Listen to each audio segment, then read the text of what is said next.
რიყის მუსიკისა და დრამის თეატრის დარბაზს ისედაც უცნაური ბედისწერა აქვს. ჯერ შენებისას ძალიან ბევრი კრიტიკა შეხვდა და მერე თანაბრად ამდენივე თანაგრძნობა ნგრევის გადაწყვეტილების შემდეგ.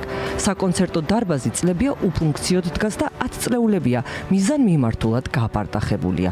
დოქების ნგრევა შუაგულ ქალაქში დიდი ხანია გემოვნების საზღვრებს გასცდა. სპეციალისტების ნაწილი ფიქრობს, რომ ეს არ არის უბრალოდ არასასურველი შენობის დემონტაჟი და პოლიტიკურ შურისძიებას უფრო ჰგავს.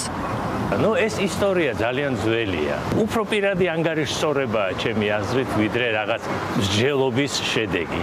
ხო? ესეა, ეს იმიტომ რომ ვიღაცას ესე უნდა, ვიღაცას სხვანაირად უნდა და ვინაიდან არ არის კარგი დიალოგი, ჯანმრთელი დიალოგი მხარეებს შორის, რომელებიც ქალაქზე უნდა ზრუნავდნენ, ეს უკვე პირად ინტერესებზე გადადის და პირადი რაღაც საქმის გარჩევა ცუდი სიტყვა, მაგრამ ალბათ მაგამდე დავედით. ქალაქს არ გააჩნია თანმიმდევრული რამე ურბანული პოლიტიკა, სადაც თანაიცხოვრებს ძველი და თანამედროვე არქიტექტურა. ისედაც მთელი ძველი თბილისი ინგრევა.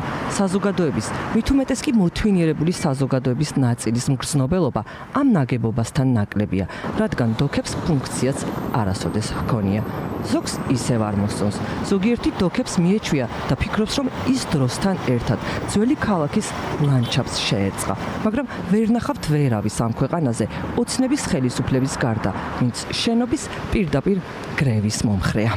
წარმოუდგენელი არის ამ ხელა შენობის ნგრევა, მხოლოდ იმიტომ, რომ ეს შენობა წინა ხელისუფლების დროს არის გაკეთებული და დასრულებული. მე ვთვლი, რომ ამაზე დიდი არაკომპეტენტურობა არ არსებობს, როცა არ შეგიძლია, რომ ითანაცხოვრო იმ არქიტექტურასთან და იმ გარემოსთან, რაც დაგიტოვა მემკვიდრეობამ და არ შეგიძლია, რომ ეს უკეთესად გარდაქმნა. უცებ იგებ, რომ ისეთი ძალიან მნიშვნელოვანი ხო ამ თბილისის ცენტრალურ ზონაში ძალიან მნიშვნელოვანი ცვლილება ხდება, როგორც ადრე არ უკითხავს არავის, რომ რა უნდა მომხდარიყო, იქ ისე არ უკითხავს, ეხლაც არავის, რომ რაღაც უნდა დაინგრეს. დოქების აგების და ახლა ნგრევის მთელი ეპოპეა ამ ქვეყნის უახლესი თანამედროვე ისტორიის განუყოფელი ნაწილიცაა და რადგან ის რაც უკვე მოვიდა შენამდე კოლექტიურ მემკვიდრეობად და საკუთრებად იქცა, მისი ნგრევა დაუშვებელია. ამის დანგრევა იგივეა, რაც რავი, როგორ ვიტყვი, რა ეთყერო გაკაფო და всё, მე ჭრდილი აღარ გექნებ. ქალაქი ხო ის არ არის შენობების კრებული არ არის, რა კულტურათა ლანდშაფტია და ეს კულტურა რაც უფრო ღარიბდება, მე საზოგადოება და პერსპექტივაშიც უფრო ღარიბი კულტურული ლანდშაფტი იქნება. რესტორნებს ააღორძინებენ, რაც იყო, რასაც ნამდვილ ქართულად თვლიან, აი ეს რაღაცა ფაცხები, აი უღელტეხილზე რო იყო ჯარგვალები და რაღაცა. ჯარგვალური ფსიქოლოგიის წინააღმდეგ იყო ეს ყველაფერი მოწყობილი. აი არ გვიდა ეს ჯარგვალი და დამთავრდეს უნდა ეს, ხო და მთელი ამბავი იყო რა, რომ აი 2012 წელს პირველი მესიჯი არჩევნებიდან რამდენიმე კვირაში რაც გაახმაურეს, ეს იყო მშვიდობის ხიდის დანგრევა და აი ამის მონგრევა, აი ამის ყველაფრის. რასაც მე მინდა გითხრათ, რომ ქართული საზოგადოება მხურვალი აპლოდისმენტებით შეხვდა მაშინ. ეს უნდა ნაწილი თუ რა ყოველ შემთხვევაში ის ვინც ეხლა თქვა ამ წუთას ეს რა ფენომენია და ეს არის ჯოჯოხეთი, მე თუ გითხრათ. დაახლოებით წარმოდგენა რომ შეგვექნას რას ანგრევენ, უნდა ვიცოდეთ რომ ამ პროექტის მშენებლობა 2010 წელს დაიწყო.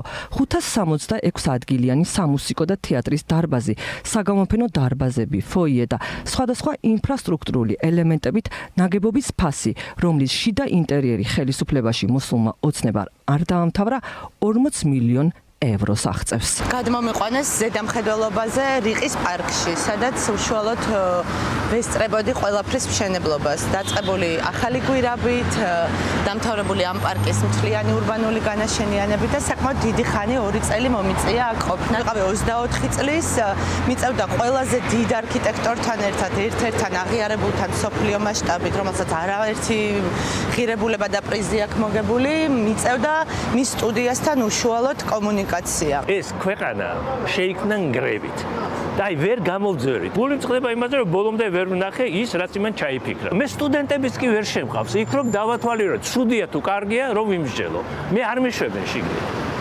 გელათი პოლიტიკოსი არ არისო, ასეც ვთქვამთ. არა და პოლიტიკურ ინსტრუმენტად წინა ხელისუფლების დროს აგებული ნაგებობები ჯერ კიდევ როდის აქციეს. შვიდობის ხიდის ნგრევის პროექტიც ჰქონდათ და არც მალავდნენ. მანამ სანამ საქმეში აფეთქდებოდა, მანამდე განაცხადეს, რომ მათ უნდა დაანგრიონ შვიდობის ხიდი და კონკურსიც კი გამოაცხადეს პროექტზე, ვინ დაანგრევს, ვინ უფრო უკეთეს პროექტს შემოთავაზებს ხიდის ასაღებად. ეს არის კონსტიტუციაში იმ მუხლის წაშლა, როდესაც შენ ვარს ამბობ ევროპულ ორიენტაციას. ფიქრობ, რომ ეს ყველაფერი შერჩევითია, იმიტომ რომ აქ უფრო პოლიტიკასთან გვაქვს საქმე, ვიდრე რაიმე ესთეტიურ მიუღებლობასთან. პრეზიდენტის სასახლე, იუსტიციის სახლი და დოქები ქვეყნის მესამე პრეზიდენტის მიხეილ სააკაშვილის სახელს უკავშირდებოდა. იქნებ ამდენი კრიტიკაც ამიტომ შეხვდა. Εμείς θα έχουμε ωραία ράχα. Da, ხობეთ. აბა წამო. ესე ბოლო რამდენიმე თვეა ამაც პირველად გამოჩნდა ეს პროექტი სადღაც და იმდენი ლანდშაფტის კორიენტერი მოვისმინე ამის. ისე როგორც ამ ხიდის, რომელიც ხან რა უწოდეს, ხან რა. მიშა პრეზიდენტი რო გახდა, მაშინ გაუჩნდით ჩვენ, ჩემ 2004-ში. დოქებზეც ხო, აი იდეალური მაგალითია პოლიტიკა და პოლიტიკური რაღაცა ჩაჯინება და ქიშპი როგორ გადადის ხოლმე მე რაღაცა სოციალურ ცხოვრებაში, ხო? ხო, რა თქმა უნდა, ჩვენს მიზამ პატარა ვიყავი, როდესაც დაპირებადაც კი იყო ამ შვიდობის ხიდის და მათ შორის რიყის დოქების აღება. რიყის დოქებზე ვრცელ რეპორტაჟში არქივებიდან მიხეილ სააკაშვილის რამდენჯერმე შეგხვდებათ. კაცი, რომელმაც ჯერ კიდევ როდის იცოდა, რომ რიყის ტერიტორიაზე განაშენიანება მის ხელისუფლებაში ყოფნის დროს ემთხვევა და შურისძიება გარდაუვალი იქნებოდა. მე და პრემიერ-მინისტრი ივანიშვილი ჩვენ წარმოვადგენთ ორ სხვადასხვა საქართველოს. ძალიან განსხვავებით ერთმანეთისგან. ის ამბობს, რომ ეს შენობა და ეს ხიდი უნდა დაინგრეს. ყველა მოისმინეთ ეს არაერთხელ გაკეთებული განცხადება. მე ვამბობ, რომ ბევრად მეტი ასაშენებელი. ნგრევას დიდი ხანი უპირებდნენ. ჯერ ვერ გაბედეს. იმ დროის ქალაქის მერი გიგი უგულავა სოციალურ ქსელში ფოტოებს აქვეყნებს და წერს, რომ ესაა პროექტი რიყეზე, რომელიც ბიძინა ივანიშვილს მოსწონდა და იმ დროს ზრდილობიანი უარი უთხრეს. ყოფილი მერი წერს, რომ ბიძინა ივანიშვილთან დაპირისპირების ერთ-ერთი მიზეზი სწორედ ეს დაწუნებული პროექტი გახდა. ნაგებობა წლების მანძილზე რამდენჯერმე გაასქვისეს, მერე კიდევ გადაასქვისეს. რიყის დოქების დღევანდელი მფლობელის რიყე დომის მიერ დემონტაჟის ინიცირება ერთი დღის საქმე არ ყოფილა. 2017 წელს მიმდინარეობდა მოლაპარაკებები დოქების რიყე პარკის ტერიტორიაზე მდებარე შენობის შესახებ. მოლაპარაკებებში მონაწილეობდნენ ინვესტორი თემურ უგულავა, თბილისის მერია და მეც, წერს მხატვარი გელა წულაძე. იმ დროისთვის არსებობდა კონკრეტული ხედვა და ინვესტორი მზად იყო შენობა სრულად დასრულებულიყო 2 წლის განმავლობაში და გახსნილიყო თანამედროვე ხელოვნების ცენტრი ილიასდი. პროექტი არ შედგა.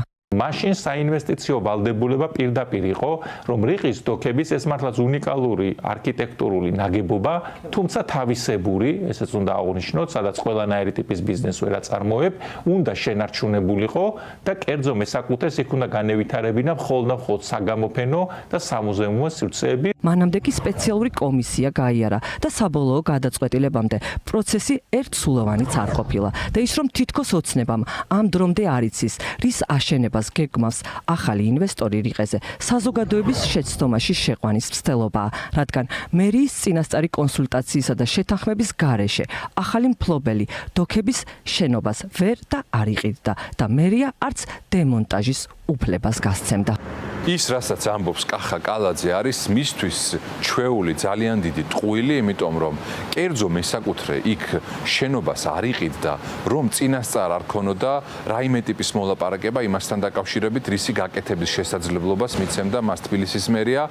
ბევრი მილიონი იქნა ამ ტერიტორიაში და ამ შენობაში გადახდილი და რასაკვირველია, გულუბრყვილობა და ტყუილი არის იმის მტკიცება, რომ თითქოს ჯერ არავინ იცის იქ რა იქნება და ეს თემა საუბრის დონეზეც არ განხილულა. აღმოჩნდა, რომ ან წინასწარ განზრახვით ატყუებდნენ საზოგადოებას და თავიდანვე იცოდნენ, რომ ამ დათქმას ისინი შეცვლიდნენ, ან შემდგომ გზა და გზა მოუვიდათ, მე ვიტყოდი ეს კორუფციული მადა ჭამაში მოდისო და აი ყობახიძე, რომელიც განსაკუთრებული თავხედობით და სინაგლით ვიტყოდი, ეუბნება საზოგადოებას, რომ მაჩვენეთ კორუფციული ფაქტი, რომელიც ჩემმა მთავრობამ ჩაიდია წარადგინა, დაიდოს ხვირწინ საკუთარი ხელმოწერილი განკარგულება, სადაც წერია, რომ 100 მილიონიანი ქონება, რომლის სანაცვლოდაც მხოლოდ 10 მილიონი აქვს სახელმწიფოს მიღებული, ზუსტად იმიტომ, რომ ეს ქონება უნდა შენარჩუნებულიყო, თურმე შესაძლებელია დაინგრეს. პროექტი, რომელიც განხორციელდება, იმ ადგილზე იყოს ჰარმონიულად შერწყმული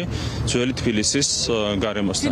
ეს არის ძალიან მნიშვნელოვანი, არავითარ შემთხვევაში აქ საუბარია კონკრეტულ პროექტზე, რომელიც უნდა განხორციელდეს მახინჯი დოქების ადგილზე. დემონტაჟის ნებართვამდე უცნაური ბედისწერის ნაგებობას 16 წლიანი მძიმე ისტორია აქვს, მისი დაბადებიდან მიტოვებამდე და ბოლოს ნგრევამდე. სერიალივითაა ბიძინა ივანიშვილის სახელთან დაკავშირებული მფლობელებით.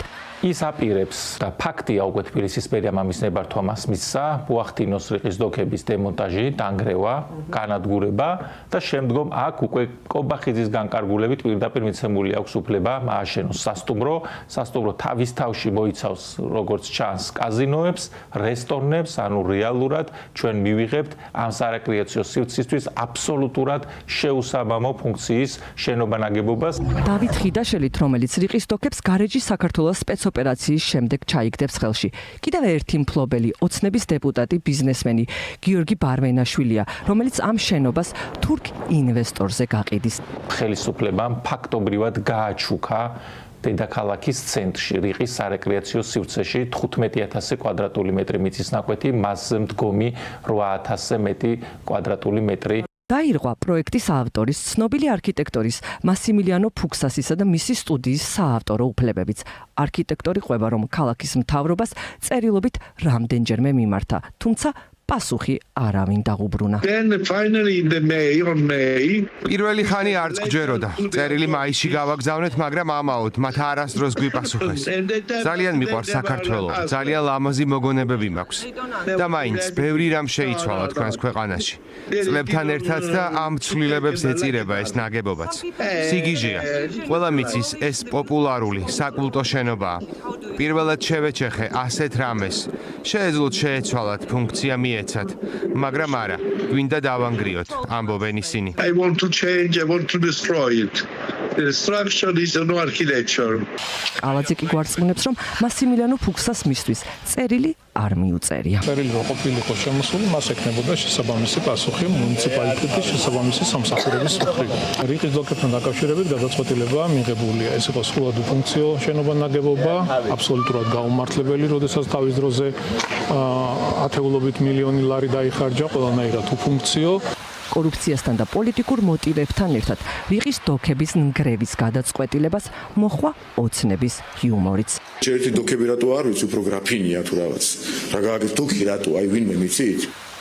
ხელები ქალაქის თავზე არის ეგეთი ფანტასტიკური ფილმი, ყველას ურჩევ სტუდენტიდან დაწყებული და რა ქვია, დამწიფებული არქიტექტურის ჩათვლით ნახონ, ზუსტად ის ხდება 1973 წლის ნეაპოლში, რასაც ჩვენ კიდევ ვერ ვერევით. ვიღაცის ხელებია, რომელიც აფათურებს ამ ქალაქში და ეგ არის, რომ აი ფათური არ უნდა იყოს, უნდა იყოს ქალაქის სიყვარული. ეს ვრცელი რეპორტაჟი ვიცით წყლის ნაყვასავითაა.